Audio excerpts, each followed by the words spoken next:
Number यहाँ तक नहीं आता क्या सेकेंड ईयर वालों का? हाँ, सामने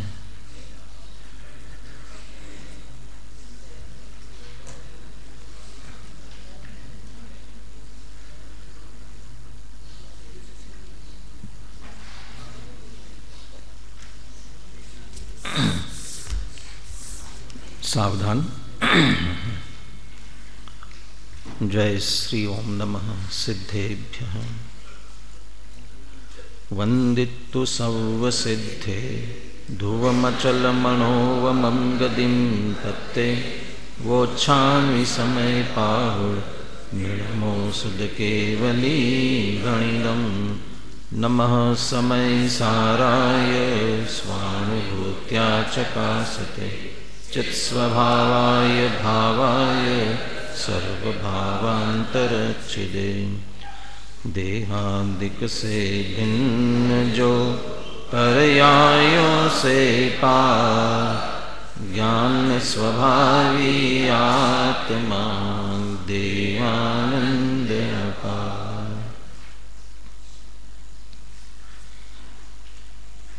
कुंद कुंदाचार्य विरचित समय सार परमागम जीवाजीव अधिकार की अंतिम गाथा है।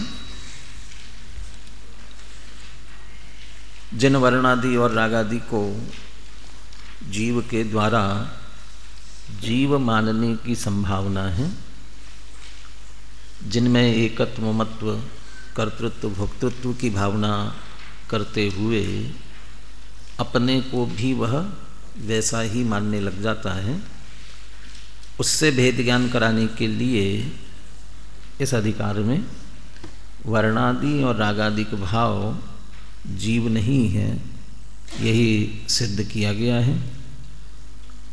वर्णादि और उसी के साथ साथ नामकरण के उदय से जितने परिणाम होते हैं वे सब जीव के नहीं हैं। इसको तर्क से, युक्ति से, दृष्टांत से, विगत गाथाओं में स्पष्ट किया गया।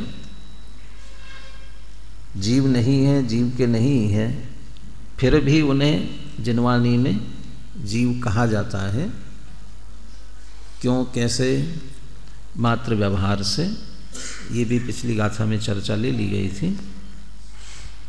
यद्यपि उन्हें जीव कहा जाता है, लेकिन उनको जीव कहना घी के घड़े के समान है। घड़े में घी रखा हुआ है, इसलिए घी को, घड़े को घी का कह दिया जाता है, परंतु घड़ा कभी भी घी में नहीं होता। ऐसे जीव इस जड़ वर्णादिमान देह में रहता है संयोग में, इसलिए जीव को भी वर्णादि वाला कह देते हैं, परंतु जीव कभी भी वर्णादि वाला नहीं होता है। अब दूसरा रागादि के संदर्भ में क्या स्थिति है, ये अगली गाथा में स्पष्ट कर रहे हैं। 68वीं गाथा की उत्थानिका। एतदपि स्थितमेव यत् रागादयो भावा न जीवा इति।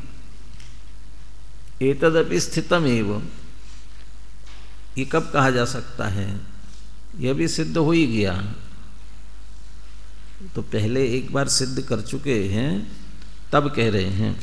वर्णादि के संदर्भ में भी ये कह रहे हैं, पहले तो स्पष्ट कर ही दिया गया था।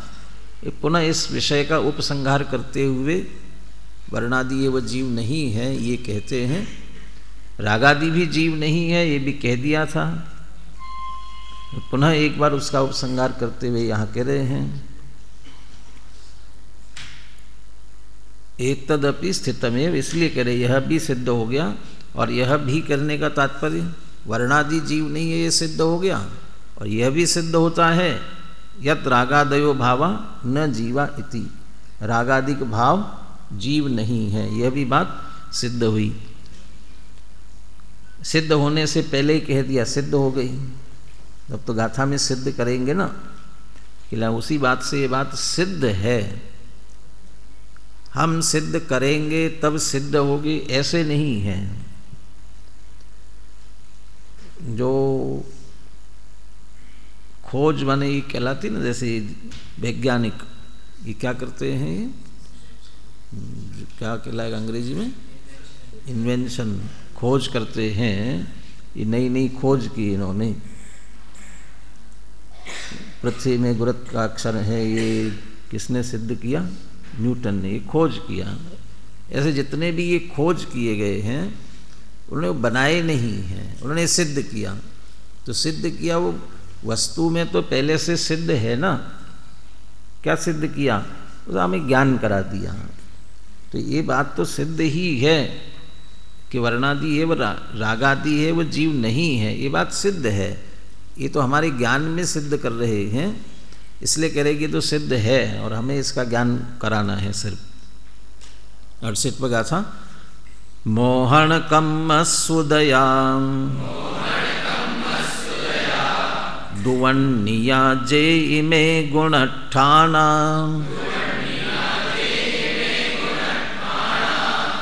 ते कह हवन्ति जीवा जे निच्चम चेदना उत्ता।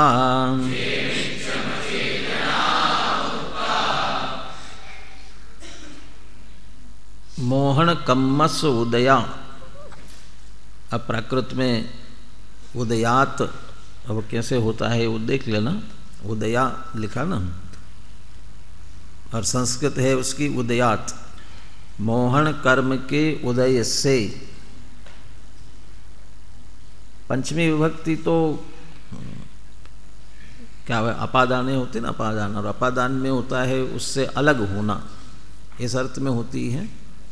तो ये मोहन कर्म के उदय से, तो उदय से अलग होकर के, तो यहाँ वो पंचमी उस अलग होने के अर्थ में नहीं है। दूसरा भी एक हेतु पंचमी विभक्ति का होता है, हेत्वर्ते पंचमी। तो यहाँ जो पंचमी का प्रयोग है वह हेतु के अर्थ में है। मोहन कर्म के उदय के हेतु से वर्णिया जे इमे गुणठाना, ये गुणस्थानादिक होते हैं, ऐसा वन्निया वर्णित किया गया है। इमें ये गुणठाना गुणस्थान किसने वर्णित किए ये सभी? ऐसा जिनेन्द्र भगवान ने। पिछली गाथा में तो जिने ही, कहीं पर है ना पीछे ऐसा,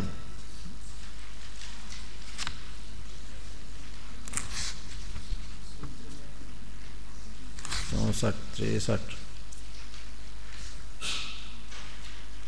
है, बहुत जगह कहा जिनेन्द्र भगवान ने ऐसा कहा, ऐसे लिखा ना।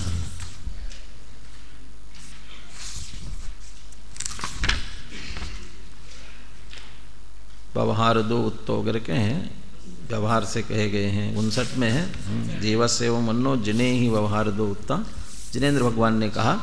ऐसे यहाँ में लगा लेना वर्णिया, किन्होंने वर्णित किया, ये गुणस्थान कैसे होते हैं। गुणस्थान की परिभाषा है ना, क्या है? मोह और योग के निमित्त से होने वाले जीव के तरतंता रूप भाव। तो मोह लगा दिया उसके साथ में। वो तो योग तो सिर्फ अंतिम 2 गुणस्थानों के संदर्भ में लिया, वो तो प्रारंभ से लेकर के 12वें तक तो मोह की ही सारी चर्चा है। अंतिम 2 गुणस्थान योग से संबंधित है।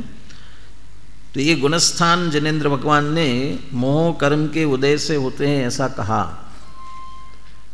जब उन्होंने कह दिया मोह कर्म के उदय से होते हैं, तो इससे हमने क्या समझ लिया? ये समझ लिया ते कह हवंती जीवा। तो फिर वह जीव कैसे हो सकते हैं? जे नित्यम अचेतना उत्ता, जो कि नित्य अचेतन कहे गए हैं। कौन अचेतन कहे गए हैं? गुणठाना, जो गुणस्थानादिक मोह कर्म के उदय से होते हैं। अभी ये जो नित्यम अचेतना उत्ता, इसे भी ऊपर ही लगाना एक तरह से। मोहन कम्मस उदया जे इमे गुणठाना वन्निया, मोह कर्म के उदय से होने वाले ऐसे जो गुणस्थान है, इन्हें नित्यम अचेतना उत्ता, और मोह कर्म के उदय से होते हैं इसीलिए उन्हें नित्य अचेतन कहा है। या ऊपर ही लगा लिए मोह कर्म के उदय से होते हैं ऐसा वर्णित किया। इसलिए वे नित्य ही अचेतन कहे गए हैं। और फिर अंत में कहेंगे ते कह हवंती जीवा। तो जो नित्य अचेतन है वे जीव कैसे हो सकते हैं भाई, इसलिए वो जीव नहीं है। तो रागादि कहाँ आ गया इसमें? बात तो गुणस्थान की थी ना, तो रागादि कहाँ से आ गए इसमें? बात तो ये सिद्ध कर रही कि रागादि जीव नहीं है। तो गुणस्थान में 13वें तक राग होना नहीं होना, मंद होना तीव्र होना, वो इसी अपेक्षा सभी बात ली गई है। इसलिए दूसरी बात, मोह कर्म के उदय से होने वाले गुणस्थान कहा, तो उसके साथ साथ में मोह कर्म के उदय से होने वाले और जो है उन सब भावों को भी इसमें समझ लेना है।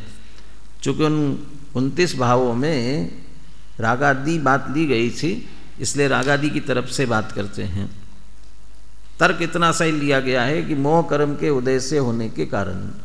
अब अमृतचंद्राचार्य उसे और तर्क युक्ति से दृष्टांत से टीका में स्पष्ट करेंगे। गाथा पुनः बुलाते हैं। मोहन कम्म सुदया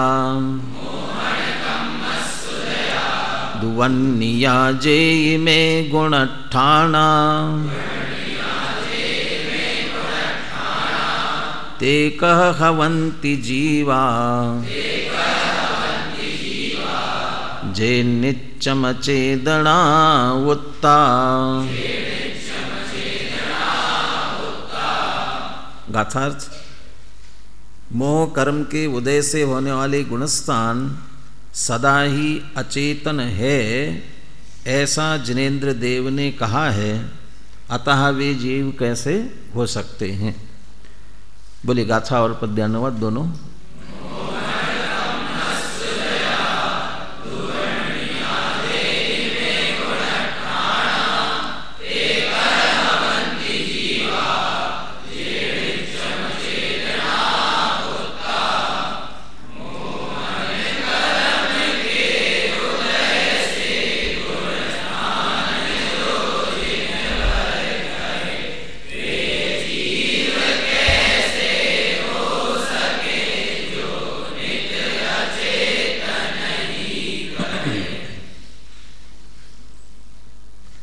और कोई खास बात गाथा में समझने जैसी नहीं है। टीका प्रारंभ करते हैं। मिथ्या दृष्ट्यादीनि गुणस्थानानि। मिथ्या दृष्ट्यादि गुणस्थान, अब आदि लिया तो कहाँ तक गिन लेना? ये सभी लेना, 14 ही गुणस्थान लेना। यद्यपि अंतिम गुणस्थान योग के निमित्त से होते हैं, लेकिन औपचारिक दृष्टि से उन्हें भी समझ लेना। चूँकि संसार दशा में थे, मुक्त दशा की तरफ जा रहे हैं, इसलिए बीच में मोही था तो पहले से 13वें तक जाना पड़ा। मोह होता ही नहीं तो यहाँ से भी पार नहीं होना पड़ता, तो 13वां 14 भी गुणस्थान नहीं होता। इसलिए उनको भी शामिल कर लेना। तो मिथ्या दृष्ट्यादीनि इस रूप में उनको भी ले लेना। इसमें कर्ता कर्म अधिकार में भी कर्म का कर्ता कौन, इसकी चर्चा करते हुए सामान्य विशेष अपेक्षा से उत्तर दिया कि सामान्य से जो मिथ्यात्वादि 4 प्रत्यय हैं उनको कर्म का कर्ता कहा, और यदि विशेष माने विस्तार से कहते हैं तो इसी के 13 प्रकार के भेद कहा। 13 प्रकार लिए, 14वां छोड़ दिया वहाँ पर। तो 13 प्रकार के गुणस्थान है, वे कर्म के कर्ता हों तो हों। 13 प्रकार में क्या छोड़ा? पीछे बाहुबली,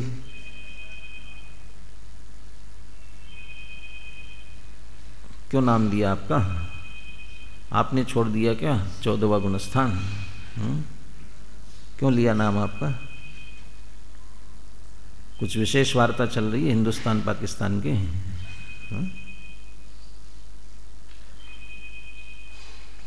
क्यों छोड़ा वहाँ पर? तो वहाँ तो ये कारण दिया, क्योंकि संयोग दशा तक तो कर्म आते हैं, संयोग केवली तक, तो जब तक कर्म आए तो उनके कर्तापने की बात हो।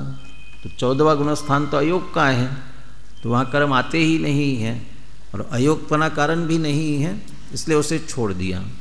बाकी 13 गुणस्थान तक कर्म आते हैं, इसलिए 13 लिए। अब अपन भी मोह कर्म के उदय से होने वाले गुणस्थानों की अपेक्षा बात करें तो अंत नहीं दिया है, मिथ्या दृष्टिया दीनी इतना कह के छोड़ दिया है। इसलिए आदि कह करके जो उससे मुख्यता से हो वो उनको ले सकते हैं, और बाकी चूंकि उस कारण से ही हुए इसलिए उनको भी उसमें शामिल कर लेना चाहिए। नियमसार तो पंच भाव जो औदयिक आदि जो भाव होते हैं, औपशमिक आदि, उनमें से 4 भावों को औपादिक भाव कहता है। 4 भाव औपादिक भाव, एक पारिणामिक भाव ही स्वाभाविक भाव है, जबकि औदयिक भाव औपादिक भाव होता है। कर्म के उदय से होने वाला भाव वो औपादिक। तो क्षायिक में तो कर्म का क्षय हुआ, पूर्ण निर्मल भाव प्रकट हुआ है, उसे भी औपादिक कह दिया। कर्म के क्षय की उपाधि है, तो कर्म बंधा था तब विपरीत हो रहा था, विभाव हो रहा था, उसका अभाव होकर के हुआ, इसलिए वह क्षायिक भाव को भी औपादिक भाव के रूप में कह दिया गया। कर्म के क्षय की उपाधि वहाँ लगी, पारिणामिक भाव में ऐसी कोई उपाधि नहीं है। तो इसी तरह गुणस्थान 13वां 14वां भी आया, तो ये गुणस्थान के रूप में परिणामों की तरतमता जीव में हुई, तो ये सारी स्थिति मोह के कारण से हो रही है, इसलिए सारे गुणस्थानों को भी मोह के कारण से कह करके 14 गुणस्थानों को ले सकते हैं। तो मिथ्या दृष्टियादीनी गुणस्थानानि ही कैसे हैं ये? पौद्गलिक मोह कर्म प्रकृति विपाक पूर्वकत्वे सति, मोह कर्म के उदय से होने वाले। अब उदय को अमृतचंद्र आचार्य ने किन शब्दों में स्पष्ट किया? कर्म के उदय को प्रकृति विपाक, मोह कर्म की प्रकृति का विपाक, फल देने के सामर्थ्य से जब वो उदय में आया है, इसलिए विपाक के साथ जोड़ा, विपाक पूर्वकत्वे सति। और वह मोह कर्म पौद्गलिक है। तो पौद्गलिक ऐसे मोह कर्म की प्रकृति के विपाक पूर्वकत्वे सति, पूर्वक होने पर यानी पूर्वक होते हैं। तो मोह पौद्गलिक ऐसे मोह कर्म के उदय पूर्वक होने वाले मिथ्या दृष्टियादि गुणस्थान नित्यम अचेतनत्वात्, चूंकि उससे हो रहे हैं इसलिए नित्य अचेतन। अब हेतु दे रहे हैं अमृतचंद्र आचार्य, उसके साथ हेतु उनका जो तर्क साथ में रहता है, कारणानु विधायिनी कार्याणि इति कृत्वा। कल भी कहा था ना, वकील होता है तो वह कोई न कोई धारा सामने रखता है, मैं अपनी बात इस धारा के अंतर्गत, इंडियन पिनल कोड, इसकी कौन सी वो धारा होती है भारतीय संविधान की, इस धारा से मैं अपनी बात कह रहा हूँ। जैसे अमृतचंद्र आचार्य भी न्याय की शैली में लिख रहे हैं, तो वो सिद्धांत की एक धारा सामने रखते हैं, सिद्धांत तथ्य सामने रखते हैं। कारणानुविधायिनी कार्याणि, कार्य हमेशा कारण के अनुसार ही होता है, जैसा कारण होगा वैसा ही कार्य होता है। कारणानुविधायिनी कार्याणि इति कृत्वा, इसलिए क्या करेंगे, इसमें से निश्चित करेंगे कि नित्यम अचेतनम, वे सब नित्य अचेतन हैं। पुद्गल कर्म मोह कर्म पूर्वक हो रहे हैं, इसलिए उनको भी कारण के अनुसार कार्य। जब कारण के रूप में पौद्गलिक मोह कर्म है तो उससे होने वाला जो कार्य गुणस्थान है वह भी निश्चित रूप से कैसा होगा, पौद्गलिक ही होगा। दृष्टांत, यव पूर्वका यवा यवा एव इति न्यायेन, क्या दृष्टांत है? यव पूर्वका यवा यवा एव, अनुप्रास अलंकार का प्रयोग करने का प्रयास करते करते सहज आता है, न तो कोई भाषा के चमत्कार की उनको आवश्यकता होती है, लेकिन सहज आ जाता है तो वो निरूपित भी कर देते हैं। यदि किसान ने जौ बोए हैं तो फसल किसकी होगी? जौ ही होगी। कारण के रूप में जौ है तो फसल भी जौ की ही होने वाली है। यव पूर्वका यवा यवा एव इति। आगे कर्तागर्म अधिकार में भी ऐसा दृष्टांत दिया। तो जैसे आचार्य ने तो वहाँ ऐसा कहा, कोई जौ बोए और बासमती चावल हो तो ऐसा तो नहीं हो सकता है। यदि ऐसा होने लग जाए तो बहुत बढ़िया है, सस्ते से जौ बो देवे और बहुत महंगे से महंगे बासमती चावल उग करके आ जाए तो सस्ता ही सस्ता बोने लगेगा ना। लेकिन ऐसा नहीं होता है। यव पूर्वका यवा यवा एव, जौ यदि बोए गए हैं तो जौ ही होते हैं। इति न्यायेन पुद्गल एव, अब इति न्यायेन पुद्गल एव, ये पुद्गल एव किसके लिए हैं? जौ जौ पूर्वक होते हैं इसलिए पुद्गल हैं, ऐसा? ये किसके लिए हैं?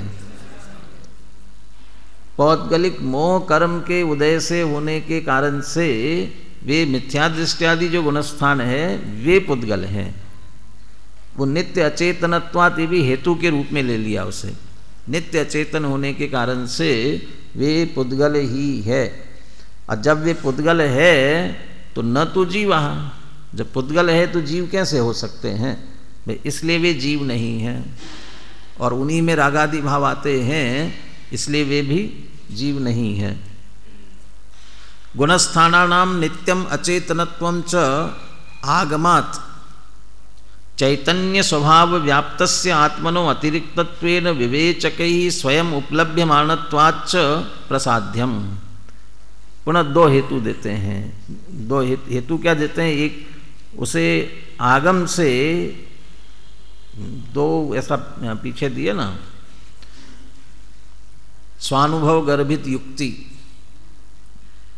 39 से 44 जो गाथाएं प्रारंभ में ली, 8 प्रकार की मान्यताएं, और अगली 45वीं गाथा में जब उनका निषेध किया तो उनका निषेध करने के लिए युक्ति और आगम और युक्ति से उसका खंडन करते हैं। जो जो या अपने सबको इनको जीव कहते हैं, ये बात युक्ति और आगम से ठीक नहीं है। तो क्या युक्ति है और क्या आगम है? तो आगम ये दिया कि जिनेंद्र भगवान ने इनको जीव नहीं कहा, ये आगम दिया। और युक्ति देते समय का स्वानुभव गर्भित युक्ति, तो यहाँ भी आगम और युक्ति। तो आगम ये है नित्यम अचेतनत्वं च आगमात्, आगम में भी इन्हें अचेतन ही कहा है, गुणस्थान आदि को अचेतन कहा हुआ है। तो जिनवानी इन्हें अचेतन कहती है, ये आगम हो गया। और युक्ति जो दे रहे हैं उसको कहेंगे ये स्वानुभव गर्भित युक्ति कहलाएगी। और क्या स्वानुभव है उसमें? चैतन्य स्वभाव। इसके बीच में एक क्या लगा हुआ है, अवग्रह चिन्ह लगा है, इसकी आवश्यकता नहीं है। चैतन्य स्वभाव व्याप्तस्य आत्मनः, आत्मा कैसा है? चैतन्य स्वभाव से व्याप्त है, चैतन्यमय है। ऐसे आत्मा के अतिरिक्तत्वेन विवेचकैः स्वयं उपलभ्यमानत्वात्, ये जो गुणस्थान है इस स्वभाव से अतिरिक्त उसे या चैतन्य स्वभावी आत्मा को इनसे अतिरिक्त, गुणस्थानादि इनसे अतिरिक्त भेद विज्ञानियों को स्वयं उपलभ्यमानत्वात्। भेद विज्ञानी जब स्वभाव का लक्ष्य करके स्वभाव का अनुसरण करते हैं तो उन्हें चैतन्यमय आत्मा अनुभव में आता है, गुणस्थानादि भाव अनुभव में नहीं आते। जिसको मुख्य करके लक्ष्य करके ध्यान करेंगे वही ध्यान में आएगा। तो चैतन्य स्वभाव मुख्य करके आत्मा को देखते हैं तो उस चैतन्य स्वभाव में ये गुणस्थानादिक भेद ज्ञानियों को अनुभव में नहीं आते।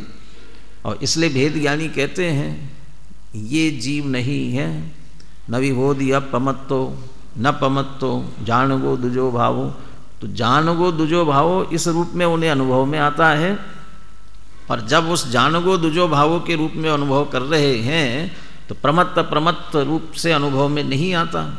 इसलिए वे कहते हैं कि ये जीव में नहीं है। तो ये स्वानुभव गर्भित भेद ज्ञानियों से ये अनुभव के द्वारा ये कहते हैं कि ये उनके भी जीव रूप में अनुभव में नहीं आते। इसके द्वारा भी ये बात समझ लेना चाहिए। अब अंत में ये कहते हैं कि जिस तरह से हमने गुणस्थान पर ये सिद्ध करके बता दिया, एवं इसी प्रकार अब पूरी लिस्ट दे दी।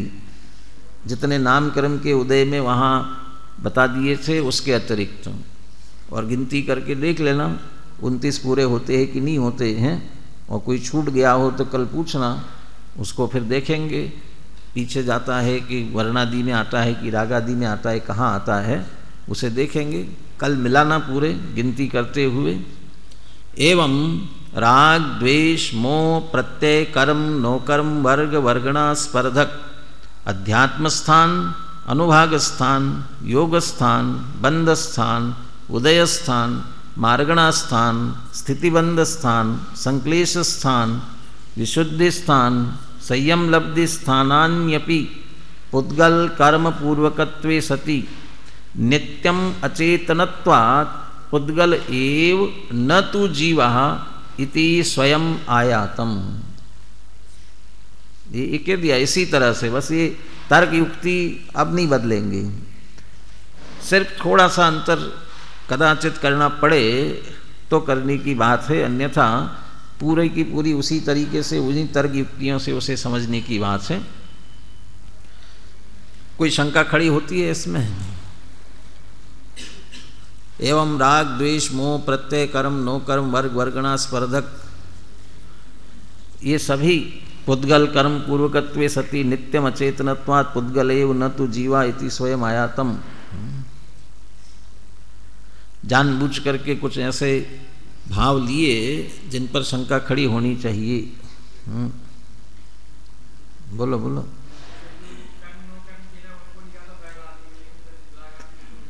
वहाँ देखो कहाँ लिया, 29 भाव में तो अपन ने बंटवारा किया था, इसलिए मैंने कहा था उस समय कि जब वो गाथाएँ आएंगे तब अमृतचंद्र आचार्य ने किनको किस में रखा है वहाँ देखेंगे।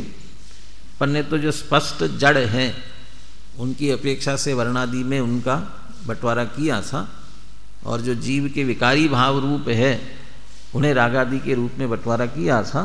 तो ये तो हमारी बात थी, अब आचार्यों की बात की अपेक्षा से देखो, और उस पर कोई शंका खड़ी होती हो तो क्या? हाँ हाँ, उनको जीव के नहीं, प्रश्न ये खड़ा होना चाहिए कि इनको मोह कर्म के उदय से होने वाले भाव लिए गए हैं, मोह कर्म के उदय से जो होते हैं उनकी बात चल रही है, तो उसमें फिर ये कर्म नो कर्म वर्ग वर्गणा इनको कैसे इसमें ले सकते हैं, ये प्रश्न खड़ा करना चाहिए। तो फिर कहाँ लेना चाहिए? वर्णादि में। लेकिन वहाँ जो भाव लिए गए थे वे नाम कर्म के उदय वाले लिए थे, तो नाम कर्म के उदय से भी कहाँ होते वर्ग वर्गणा कर्म, नो कर्म तो एक बार चलो फिर भी मान ले, लेकिन बाकी तो नहीं होते ना, तो फिर उनको कैसे लिया जाए? तो मोटे तौर पर इसको इसी रूप में लेना पड़ेगा। 3 प्रकार के कर्म, द्रव्य कर्म, भाव कर्म, नो कर्म। भाव कर्म के उदय से, भाव कर्म के उदय से जो कर्म बंधते हैं द्रव्य कर्म, और उस द्रव्य कर्म के उदय के कारण अघाती कर्मों में से खास करके 9 कर्मों का संयोग जीव को होता है। तो द्रव्य कर्म के लिए और 9 कर्म के लिए कारण भाव कर्म, यदि भाव कर्म न हो तो द्रव्य कर्म बंधेगा ही नहीं। द्रव्य कर्म नहीं बंधेगा तो देहादि की प्राप्ति, 9 कर्म की प्राप्ति जीव को नहीं होगी।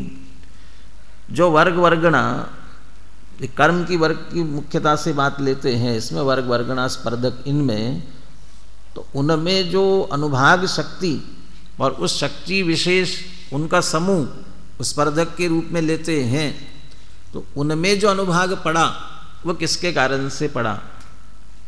जो कार्मान वर्गणा पुद्गल थी वह कर्म रूप से परिणमित होकर के जीव के साथ किस कारण से बंधी? टोडरमल जी जो नवीन कर्म बंधन के लिए कारण लेते हैं, नवीन कर्म बंधन में कौन कारण है? और जैसे दादा ये कहते हैं 8 कर्मों में से 7 कर्म तो निसंतान ही रहते हैं, सिर्फ एक कर्म की संतान, माने पुनः कर्म बंधन के लिए कारण सिर्फ एक ही कर्म बनता है। कौन सा कर्म? मोह कर्म बनता है, तो वो कारण बनता है वर्ग के लिए, वर्गणा के लिए, कर्म के लिए, और उस कर्म से नो कर्म हुआ, इसलिए उस नो कर्म के लिए भी ऐसा कारण कारणांतर लेते हुए उसको लगाना पड़ेगा, क्योंकि उसे यहाँ इस प्रकरण में मोह कर्म के उदय से होने वाले भावों के अंतर्गत लिया है, इसलिए। दूसरी बात, ऊपर उस गुणस्थान की बात करते समय तो मोह कर्म ये स्पष्ट लिखा, पौद्गलिक मोह कर्म प्रकृति विपाक पूर्वकत्वे सती, ये लिखा, लेकिन जब इन सबको गिनाया तो अंत में पुद्गल कर्म पूर्वकत्वे सती, पुद्गल कर्म पूर्वक होने से ऐसा ले लिया।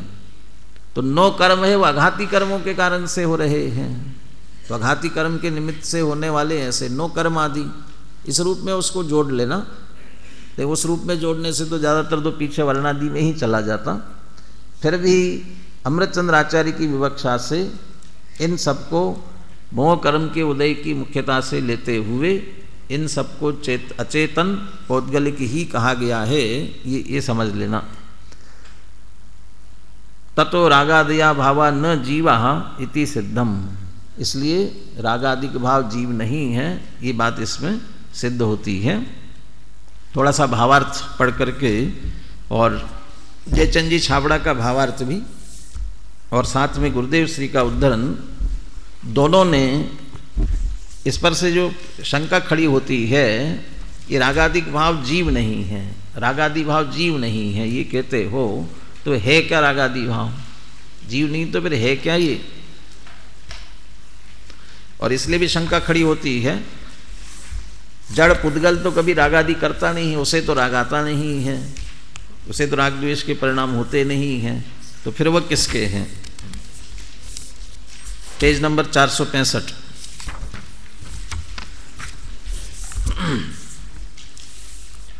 नीचे का पैराग्राफ जयचंद जी छाबड़ा का भावार्थ है।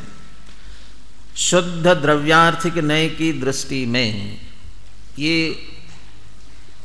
चूंकि न गाथा में न टीका में कहीं भी नय का प्रयोग नहीं किया, इसलिए जयचंद जी छाबड़ा नय का उल्लेख करते हुए स्पष्ट कह रहे ये सारी चर्चा कौन से नय की अपेक्षा से है, इसलिए अब वो दूसरे नयों को यहाँ चित्त में मत लाना कि जीव में तो होते हैं, जीव के तो विकारी भाव है, वो सद्भूत व्यवहार उपचरित सद्भूत, वो अभी चित्त में मत लेना। शुद्ध द्रव्यार्थिक नय की दृष्टि में चैतन्य अभेद है और उसके परिणाम भी स्वाभाविक ज्ञान दर्शन है, बस ये जीव, इसके अलावा और कुछ जीव नहीं है शुद्ध द्रव्यार्थिक नय की दृष्टि से। पर निमित्त से होने वाले चैतन्य के विकार यद्यपि चैतन्य जैसे दिखाई देते हैं, तथापि चैतन्य की सर्व अवस्थाओं में व्यापक न होने से चैतन्य शून्य है, जड़ है। ये तर्क किसके लिए दिया था पीछे ध्यान में है?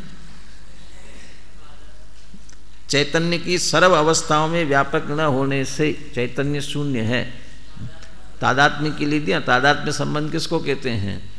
जो जिसका भाव होते हुए सर्व अवस्थाओं में व्यापे, उसकी व्याप्ति से रहित न हो, वो उसका तादात्म्य लक्षण होता है।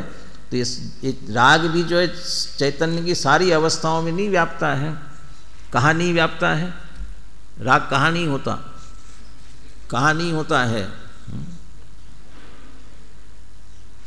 वीतरागी सर्वज्ञ भगवान, अरहंत सिद्ध भगवान, इनको नहीं होता है। और दूसरा, द्रव्य स्वभाव में भी नहीं होता, द्रव्य स्वभाव में भी नहीं व्यापता। द्रव्य स्वभाव में व्यापे तो द्रव्य को राग रूप होना पड़ेगा, इसलिए द्रव्य स्वभाव में भी नहीं व्यापता। तो चैतन्य की सर्व अवस्थाओं में, तो ऐसा भी ले सकते हैं, ये अवस्था का तात्पर्य दो पक्ष, एक द्रव्य पक्ष, दूसरा पर्याय पक्ष। तो ये राग यदि व्यापता भी है तो उसके वह परिणमित होने वाली पर्याय पक्ष में व्यापता है, द्रव्य स्वभाव द्रव्य पक्ष द्रव्य स्वभाव में नहीं जाता है इस दृष्टि से। और दूसरा, जब तक संसार दशा है तब तक रहता, अरहंत सिद्ध भगवान ये अवस्था आती है तो वहाँ नहीं रहता, इसलिए सर्व अवस्थाओं में नहीं व्यापता है। इसलिए कहते हुए चैतन्य शून्य है, जड़ है। और आगम में भी उन्हें अचेतन कहा है। कर्ताकर्म अधिकार के प्रारंभ में आश्रव और आत्मा के भेद ज्ञान के संदर्भ में बात करते हुए नादून आसवाणम असुचितम च विवरीय भावम च, आश्रवों को कैसे जानना है, असुचि और नादून आसन असुचितम, दो शब्द आए ना, नादून आसवाणम असुचितम च विवरीय भावम च दुखस्य कारणंती। तो असुचि है, विपरीत है। तो विपरीत जो शब्द दिया मूल गाथा में, अमृतचंद्र आचार्य ने टीका करते समय विपरीत क्यों है, तो उसमें लिखा कि वे जो स्वयं ज्ञान में है, स्वयं को जानता है और दूसरे को जानता है, वह चैतन्य वाला है जो स्वपर प्रकाशक है, स्व को भी जाने पर को भी जाने। और जो स्व को नहीं जानता वो पर को भी नहीं जान सकता। और रागादि के जो परिणाम है, चूंकि वे अपने आप को नहीं जानते इसलिए पर को भी नहीं जान सकते हैं, इसलिए चैतन्य पने से रहित है। तो रागादि में अपने और पर को जानने की शक्ति नहीं है, स्वपर प्रकाशक पने की शक्ति नहीं है, इसलिए वह चैतन्य पने से रहित है। तो इसलिए उन्हें अचेतन कहा। भेद ज्ञानी भी उन्हें चैतन्य से भिन्न रूप अनुभव करते हैं। ये दी स्वानुभव गर्भित युक्ति दी थी। भेद ज्ञानी भी उन्हें चैतन्य से भिन्न रूप अनुभव करते हैं, इसलिए भी वे अचेतन हैं, चेतन नहीं। यदि वे चेतन नहीं है तो क्या है, पुद्गल या कुछ और, किसमें डाले उनको। वे पुद्गल कर्म पूर्वक होते हैं, इसलिए निश्चय से पुद्गल ही है, क्योंकि कारण जैसा ही कार्य होता है। या जीव को स्वभाव रूप देखना है, इसलिए नागादि को किस में डालते हैं, पुद्गल में ही डालते हैं। इस प्रकार यह सिद्ध हुआ कि पुद्गल कर्म के उदय के निमित्त से होने वाले चैतन्य के विकार भी जीव नहीं पुद्गल है। ऐसे ही भाव गुरुदेव ने व्यक्त किया है। उद्धरण बड़ा है, उसको न लेते हुए अंतिम जो इसी तरह का प्रश्न लिया है उसको लेते हैं। राग व द्वेष के परिणामों को पुद्गल का क्यों कहा, 468 पेज आगे। राग व द्वेष के परिणामों को पुद्गल का क्यों कहा। एक तो वे परिणाम निकल जाते हैं। निकल जाते हैं का मतलब सदैव नहीं रहते ना। विभाव का सर्वदा सद्भाव नहीं रहता और स्वभाव का कभी अभाव नहीं होता। जो स्वभाव होगा उसका कभी अभाव नहीं होगा और विभाव का सर्वदा सद्भाव नहीं रहता। नियम सार में तो पद्म प्रमलधारी देव ने ऐसा कहा, असति सति विभावे तस्य चिंतास्ति नो न। असति सति विभावे, अरे हम क्यों विभावों की तरफ ध्यान दें, राग के अभाव करने की चिंता हम क्यों करें, क्यों, वो तो असत है, वो उसका तो एक क्षण का अस्तित्व है। कर्ताकर्म अधिकार में उनको अनित्य अध्रुव कहा ना, अनिच्चा अधुआ, अध्रुव है, अनित्य है, तो अगले क्षण तो नष्ट होने ही वाले। अशरण है, अशरण भी कहा, कोई नहीं रोक सकता उन्हें, बचा नहीं सकता कोई, तो जाने ही वाले हैं, तो इसकी क्या चिंता करना हमको। तो क्या करे, जो शरणभूत आत्मा है उसकी शरण लेवे, तो पुनः नए नए उत्पन्न अपने आप ही नहीं होते हैं, तो निकल ही जाने वाले हैं। एक तो ये परिणाम निकल जाते हैं, दूसरे वे जीव के स्वभाव में नहीं है, इसलिए उन्हें पुद्गल का कहा है। गुरुदेव ये भी बात कहते हैं, वहीं जो 72 और 74 गाथाएं हैं उनके आप उन्हें अनुशीलन में आप देखेंगे, गुरुदेव का उद्धरण उसमें दिया हुआ है। इन्हें पुद्गल का कहा, जड़ का कहा। ये जड़ कहा इनको रागादि परिणामों को। तो रागादि में स्पर्श रस गंध वर्ण मत ढूंढने लग जाना, ये रागादि में कहाँ है देखे स्पर्श रस गंध वर्ण, या ये कहो कि इसमें तो स्पर्शादि तो होते नहीं हैं, इसको फिर पुद्गल कैसे कहा जाए, ये मत ढूंढना। बस जीव नहीं है इसलिए पुद्गल है, और दूसरा वो पुद्गल कर्म के उदय से होते हैं इसलिए पुद्गल हैं। एक समय की पर्याय में जो रागादि व भेदादि भाव होते हैं वे पुद्गल के ही कार्य हैं, क्योंकि वे चैतन्य स्वरूप वस्तु में नहीं हैं। वस्तु तो त्रिकाली शुद्ध चैतन्य घन सच्चिदानंद स्वरूप भगवान है, वह विकार व भेद का कारण कैसे हो सकती है। इस कारण निमित्त के अधीन हुए राग व भेदादि भाव पुद्गल की ही रचना है। ये भेदादि में ज्ञान दर्शन चारित्र का भेद नहीं लेना, ज्ञान दर्शन चारित्र ये इस भेद की बात नहीं है। ये गुणस्थान रूप भेद हो गए, मार्गणा स्थान रूप भेद हो गए, ये जो भेद है उन भेदों की बात है। इसलिए ये सभी क्या है, पुद्गल की ही रचना है, ऐसा जानो और ऐसा ही अनुभव करो। अब गाथाओं माने 68 गाथा तक की चर्चा माने पूरी हो गई। अमृतचंद्र आचार्य इसके बाद भी कुछ कलश लिखते हैं और बहुत मार्मिक कलश है। ये कलश भी जो है बहुत मार्मिक है। अगला कलश ही भले ही अनुष्टुप है, लेकिन जीव, फिर वास्तविक जीव कौन, इसकी चर्चा अगले कलश में की, बहुत मार्मिक। इसकी चर्चा अपन कल करेंगे।